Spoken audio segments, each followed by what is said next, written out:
54 days of sickness and counting. It all started when the president of the Broken Arrow Education Association tested positive for COVID.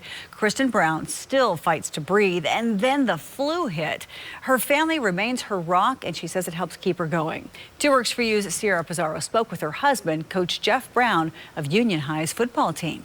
Yeah, Karen, Kristen Brown got sick in October. The virus ran through their home, infecting her husband and their 3 sons. What they now know is how real and strong COVID is.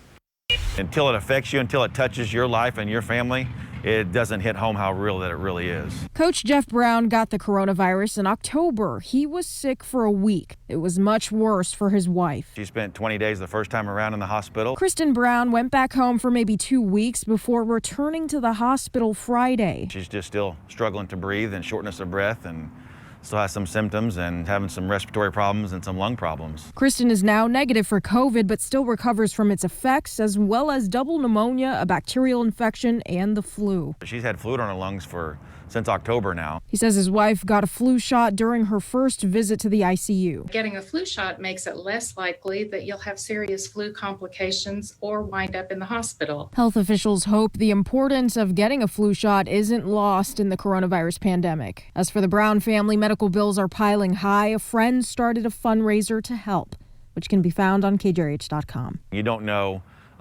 the impact you have on others until something like this happens, and then people reach out to you, and that's been wonderful and amazing. Flu season is starting slow this year for us. Tracking begins in September, continues through the following August. The current chart by the Tulsa Health Department shows 22 influenza hospitalizations, no deaths. Also currently no flu-related deaths for the entire state. I'm Sierra Pizarro, 2 Works for You. Thanks, Sierra. Well, the flu and COVID-19 are both contagious respiratory illnesses. Because the symptoms are similar, doctors say it may be pretty tough to tell the difference, and it is possible to have both at the same time, as she did. Testing helps confirm diagnosis, and that can be done at the Tulsa Health Department or your doctor's office. The health department's number is 918-582-9355.